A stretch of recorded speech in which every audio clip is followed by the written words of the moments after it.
Senator McCarthy. Thank you, Madam Acting Deputy President.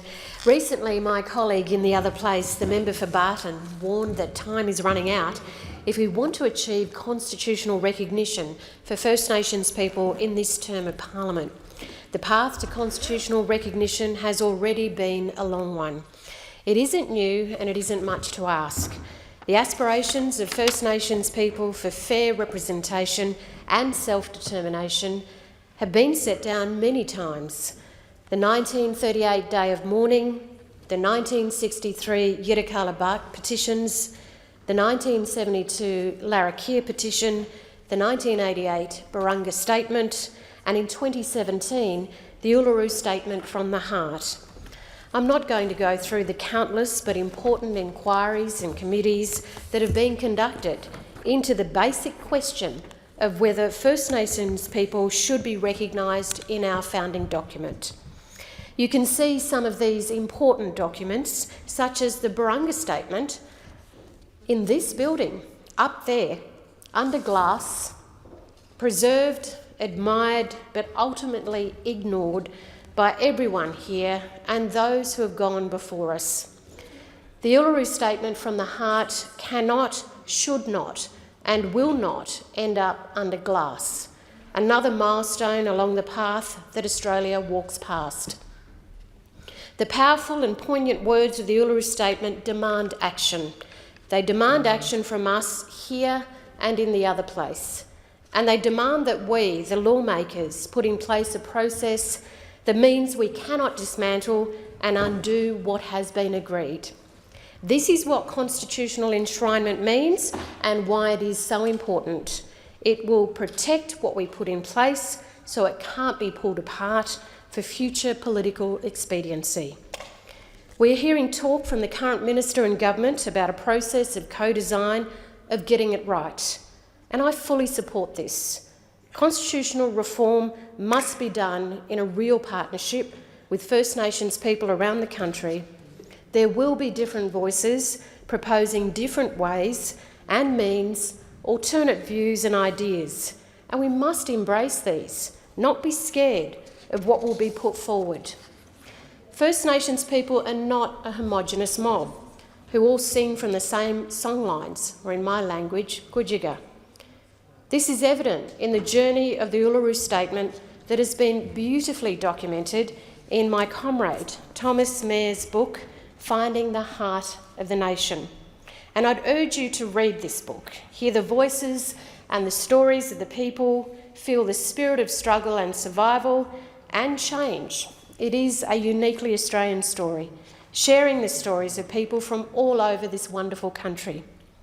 And there is a guest appearance by a US actor named Danny Glover.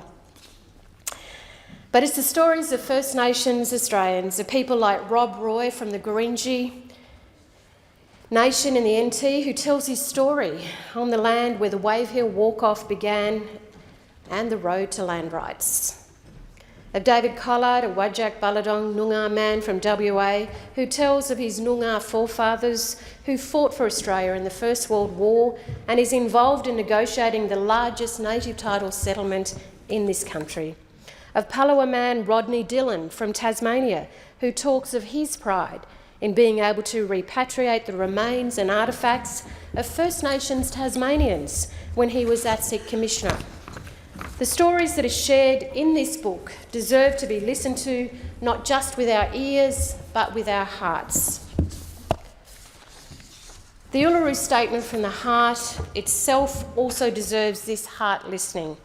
Kuntru Kulini as the Anungu artists who created the artwork on Statement's canvas. The art on the statement tells its own story. Artist Rini Kulicha, a senior Anungu woman, led the team that painted the tjukurrpa, the songline that leads into Uluru, the sacred place. It is a beautiful artwork in its own right that tells of a convergence of songlines, much as the Uluru Statement itself is a convergence of all the voices that have been and the voices that are now. And it illustrates why a voice with a capital V is important, not new and not too much to ask. I just want to quote in the last minute and a bit that I have of some beautiful words here from Thomas Mayer and his son, as he spoke to his son, and he put it in his book, and I think it's something that this Parliament and indeed all Australians should think about. And I quote, "Dad, what will the name of the book be?" he asked. I closed my laptop, turned to him and said, "What would you call my book?" He smiled a devilish grin, and with practised precision, he put his hand under his armpit and responded with a series of armpit farts. We laughed, both childishly. I love kids at this age when the smallest things are still funny. I said to him, "The name of the book will be Finding the Heart of the Nation." William, my son, looked at me somewhat puzzled, and he said, "Finding the heart of the nation? Where is the heart of the nation?" I pulled my son close. I looked him in the eyes and I smiled.